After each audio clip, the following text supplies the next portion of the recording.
perfect, but how important was it to see that effort from your team bouncing back after a rough weekend? Incredibly important. I mean, one of the better teams we've had here.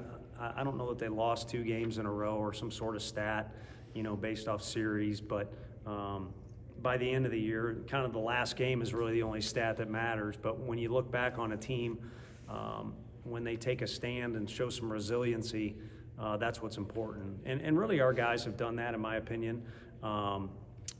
Came out in a very difficult environment Friday and played well.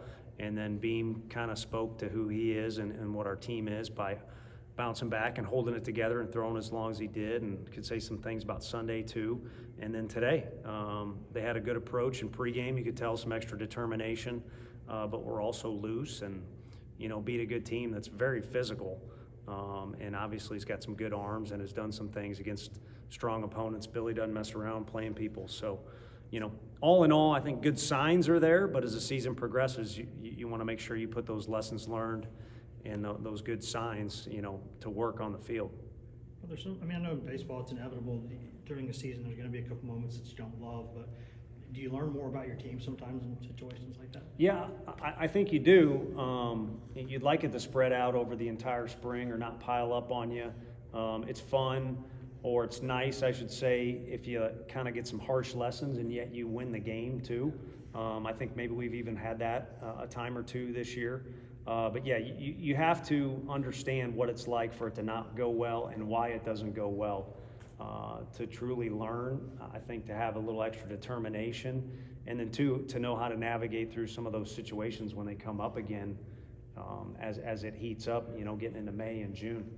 Do you think it helps that this team has some guys who went through the poor start last year in SEC play now to rebound from it this season? Yeah, I think so. I think there's a good amount of guys too that could say that both they in the 22 season, or even we shrink that number by just a few that know what the 21 season was like too. There was a lot of ups and downs in that, and highs and lows.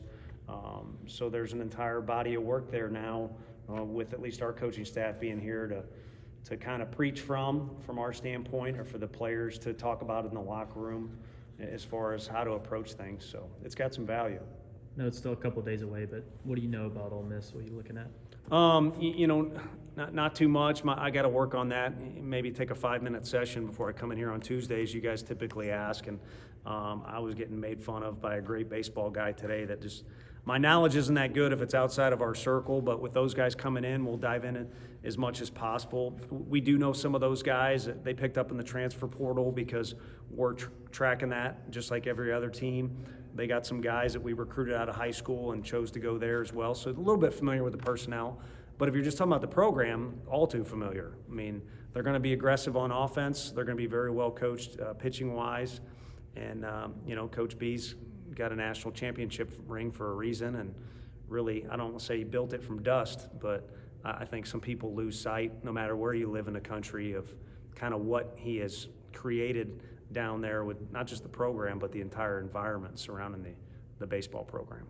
How good was it to see Ariel get his first at bat? I know he's played a couple times, but his first at bat almost went yard.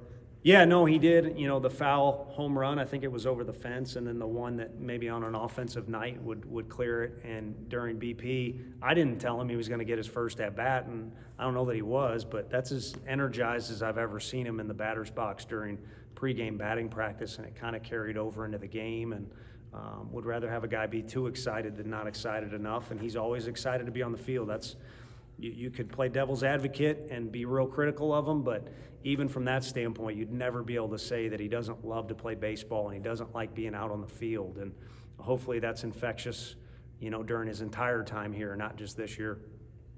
Dylan Drawling's been a steady presence for you guys. Looking back at this time last year, he leaned on guys like Griffin Merritt and others.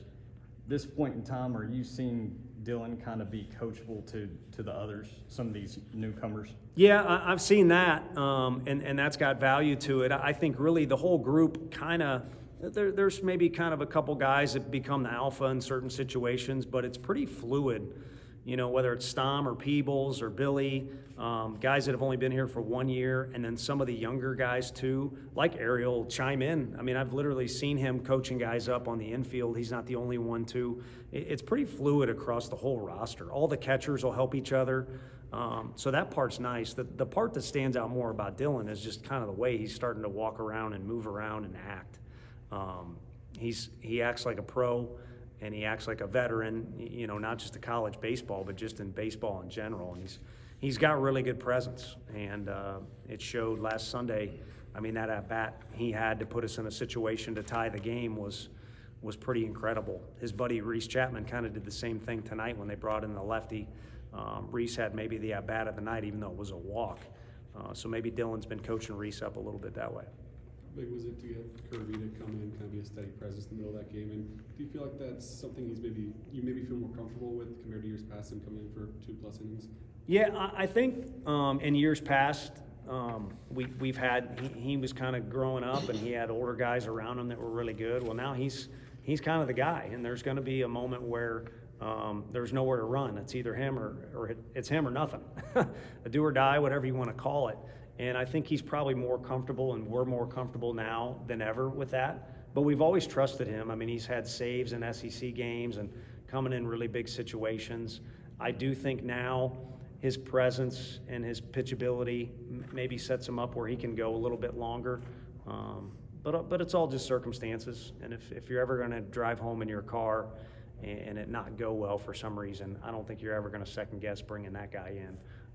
So he's very valuable, and I dread the day that he's not on the little list we have of pitchers that are available, but we actually had to deal with that at the beginning of the year with him being a little bit sore. So that was an appetizer, and I'm not looking forward to the full meal. He's great to have around, and we'll put him in situations we feel that are best. I mean, it's nice he's got a resilient arm too, so he'll be ready to go on Friday if needed.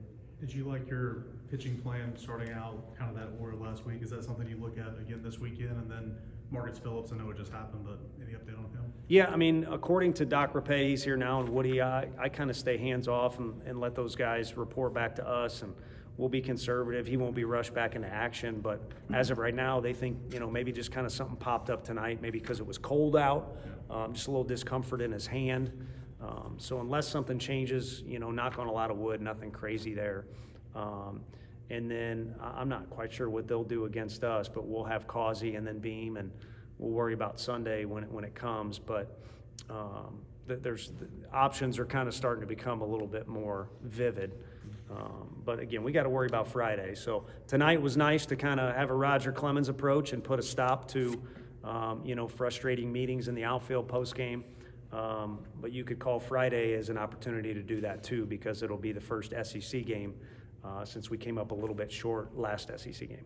Tony, I'm sure the answer you'd say is like a dozen, but in terms of how many more guys you would like to have in the pitching staff right now that you feel comfortable with in some big games, how far are you away from a number you'd be comfortable with there? Yeah, I think it's just kind of getting guys mixed in different situations. I think there's some guys too that could be valuable pinch hit guys off the bench, and we just haven't had some of those situations. And there's not a lot of guys in our lineup either that are matchup guys where you don't really want to see them face a righty or a lefty. So the 10-run rule thing, we've been short on some reps offensively and defensively.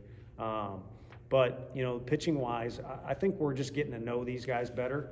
I don't think it's necessarily – I mean, if they're wearing orange, I trust them. They're teammates, and let's rock and roll and see what happens. But it just helps to know a little bit more of who the guy is and how he's going to act and how he handles different situations. We just haven't had that many reps pile up in actual spring games. But I think as each day goes by, we're learning more and more about this group. Tony, do you have an update on Dalton Bargo? Yeah, I mean, I think, this weekend it'd be reasonable to think he could swing the bat. I think to play a position defensively is a little bit off in the distance, maybe a couple weeks away.